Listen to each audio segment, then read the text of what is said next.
Dr. Carolee Johnson with the Quantum Techniques Daily Blog.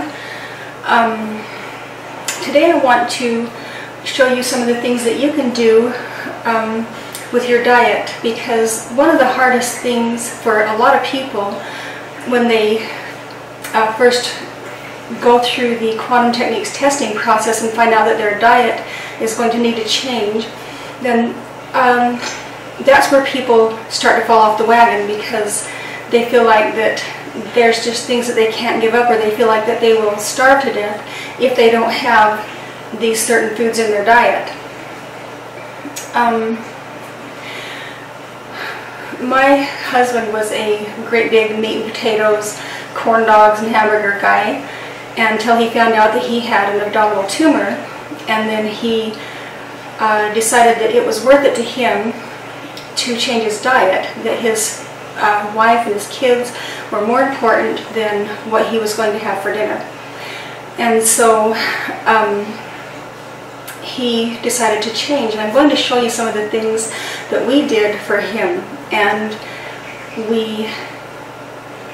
it's important as you go. There's a lot of things that you can do. There's a lot of things to eat when you change your diet, because a lot of people, they have a set thing, this is what I like and this is what I'm going to eat, and they have a difficult time changing that. And so what I'm going to show you today is that there are alternatives, and there are a lot of good alternatives. I'm going to show you some of the raw alternatives. You can test yourself or have your practitioner test you if you can do cooked things, meats and eggs and different things. I'm going to show you some of the things that I do to fill my diet, because I myself don't test well for a lot of the meats and eggs and things, and so I have other things that replace that. And I'm not vegan. I do have some fish and certain meats, not very often.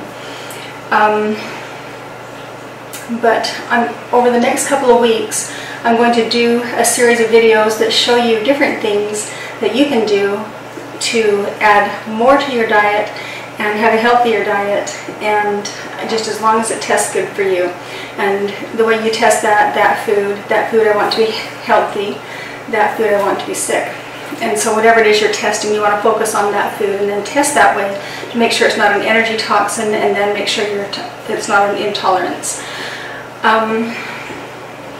The first thing I'm going to show you today is how I make sprouts, because I do well on sprouts.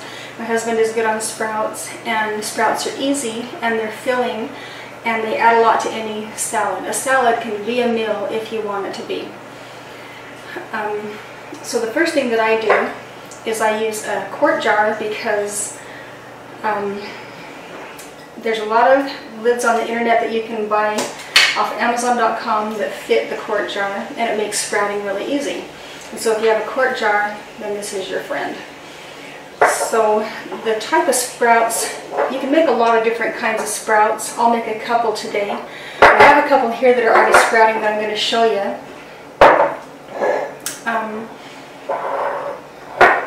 But the first thing that you do is you just take your dry seeds, and this one happens to be mung beans, and I really like mung bean sprouts. They're easy, and you just put a couple of tablespoons of those in the jar, and they grow quite a bit, and so you don't want to do too much. This, I'll do one more, but this much will grow to fill this jar like this, clear full. And so I've just got maybe 2 or 3, maybe 4 tablespoons in here.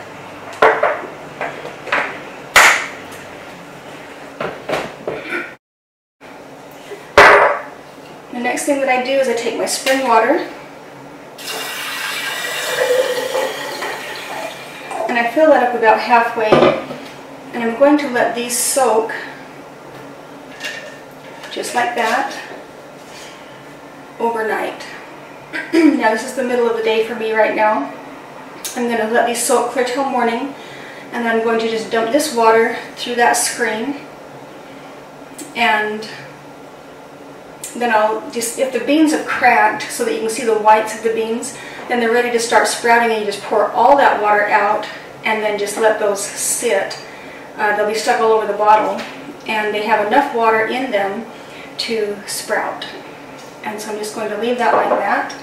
Now, after they start to sprout, every morning and every night, or you do this every morning and every night no matter what, but you take those sprouts and you water them, and this also removes the excess waste as the cell or the bean starts to grow.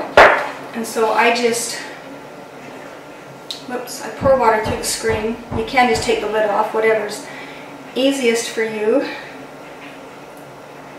Fill that bean bottle of sprouts full of spring water, and then you go over to the sink. I'm going to go over to the sink for a minute. I'm going to shake that up and make sure that those are nice and clean, and I'm going to pour off the water. That waters these sprouts, and it pours off any cellular waste from the bean as it grows, because every cell, whether it's human or whether it's a sprouting bean cell, will have cellular waste. So I'm going to pour that off.